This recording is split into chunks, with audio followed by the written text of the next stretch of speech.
नमस्कार दोस्तों। आज का वीडियो अपने आप में ही खास है। आज हम बात करेंगे एक ऐसे शख्स के बारे में जो रियल लाइफ में भले ही विलन हो, पर रियल लाइफ में किसी मसीहा से कम नहीं। जी हाँ दोस्तों, आपने सही पहचाना। हम बात कर रहे हैं आपके और हमारे प्यारे सोनू सूद उर्फ छेदी भैया के बारे में। कैसे उन्होंने इन पिछले 4 महीनों में करोड़ों भारतीयों का दिल जीता। इसकी शुरुआत होती है 25 मार्च से, जब कोरोना के खतरे को देखते हुए भारत सरकार ने पूरे देश में लॉकडाउन का ऐलान किया। सरकार ने सोचा कि लॉकडाउन करने से हम कोरोना के चलते होने वाले दुष्प्रभावों से बच सकेंगे, लेकिन शायद सरकार लॉकडाउन से होने वाले प्रभावों का मापदंड करने में असफल रही, जिसका नतीजा हमें सड़कों पर हजारों किलोमीटर पैदल चलकर गांव जाने वाले दिहाड़ी मजदूरों के रूप में दिखा।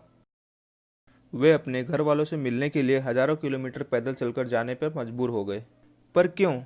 क्योंकि इस लॉकडाउन में दिहाड़ी मजदूरों के लिए कोई व्यवस्था ही नहीं थी। दिहाड़ी मजदूरों का काम बंद होने से उनका सरवाइव करना मुश्किल हो गया और वे अपने घरों की ओर जाने की मांग की। पर लॉकडाउन की वजह से ट्रांसपोर्टेशन बंद होने के कारण उनके पास कोई ऑप्शन नहीं बचा सिवाय पैदल चलकर जाने से। सिस्टम में बैठे कुछ लोग एक दूसरे पर आरोप लगाने के बजाय और कुछ कर भी नहीं रहे थे, और ऐसे में सिस्टम की पोल खोलते हुए सोनू सूद उन दिहाड़ी मजदूरों को उनके घर पहुंचाने का जिम्मा अपने हाथों में लेते हैं। और यहीं से शुरू होता है उनके रियल लाइफ हीरो बनने का सफ़र। इसकी शुरुआत उन्होंने जुहू में स्थित अपने होटल को कोरोना वॉरियर्स के लिए उपलब्ध करा कर दी। एक दिन जब सोनू सूद दिहाड़ी मजदूरों को खाना बांट रहे थे, तब उन्होंने कुछ लोगों को देखा कि वे पैदल चलकर अपने घर कर्नाटक जा रहे हैं। सोनू सूद ने उनसे रिक्वेस्ट की और कहा कि आप मुझे 2 दिन का समय दें, मैं बस अरेंज करता हूं आप लोगों के लिए और आपको आपके घर पहुंचा दूंगा। और उन्होंने ऐसा ही किया। यहीं से उन्होंने दृढ़ निश्चय किया कि जब तक रोड पर एक भी दिहाड़ी मजदूर है, मैं चैन की सांस नहीं लूंगा।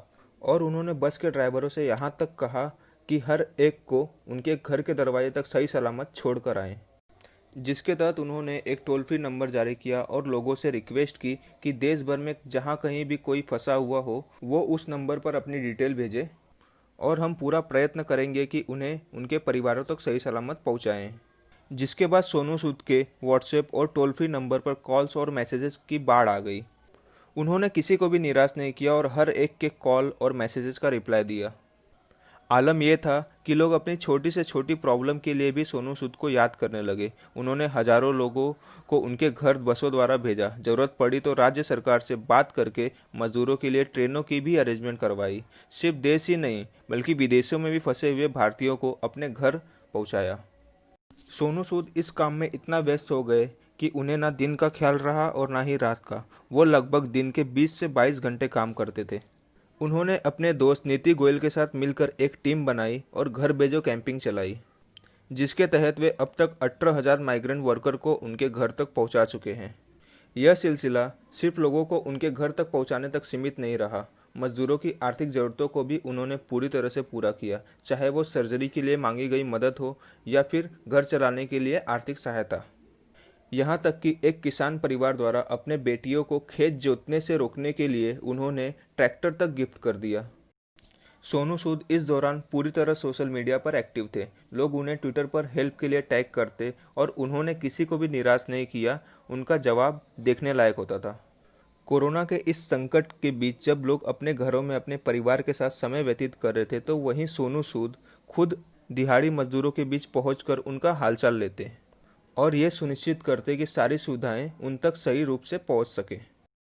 आप तो ये जानते हैं कि जब कोई अच्छा काम करता है तो उसमें भी कुछ लोग एक अलग मतलब निकाल ही लेते हैं। सोनू सूद के साथ भी बिल्कुल यही हुआ। कुछ पॉलिटिकल लोगों ने उन पर यह आरोप लगाया कि वे यह काम राजनीति में आने के लिए कर रहे हैं, जिस पे उन्होंने साफ किया कि मुझे राजनीति से कुछ मतलब नहीं है, मैं यह सिर्फ अपने दिल से कर रहा हूँ। मेरा मकसद सिर्फ मेरे मजदूर भाइयों को उनके परिवार से मिलाना है। उनका कहना है कि मैं भी एक दिन माइग्रेंट बनकर मुंबई आया था, इसलिए मैं उनकी तकलीफ समझ सकता हूँ। सोनू सूद ने इस काम का पूरा श्रेय अपने माता पिता को दिया। कहा, मेरे माता पिता ने हमेशा मुझे दूसरों की मदद के लिए प्रेरित किया। उनका मानना था कि अगर आप थोड़ी भी किसी की मदद कर सकते हैं तो आपको करना चाहिए। यही मानवता की असली पहचान है। अगर हर इंसान अपने जीवन में इन शब्दों को उतार ले तो हमारे समाज से बहुत सारी समस्याएं दूर हो सकती हैं। सोनू सूद की इस निस्वार्थ और बिना किसी लालच के लिए की गई उनके द्वारा लोगों की सहायता को मेरा सत सत नमन। सोनू सूद ना तो कोई बड़े बिजनेस टाइकून है और ना ही कोई बड़े नेता।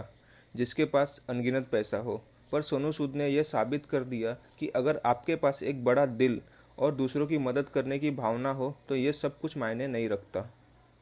जो काम हमारे द्वारा चुने गए नेताओं को करना चाहिए वह कोई और कर रहा है, और वे सिर्फ एक दूसरे पर आरोप प्रत्यारोप लगाने में व्यस्त थे। सोनू सूद के द्वारा उठाए गए इस कदम से यह बात साफ हो जाती है कि एक अकेला इंसान अगर चाहे तो सिस्टम में बदलाव ला सकता है।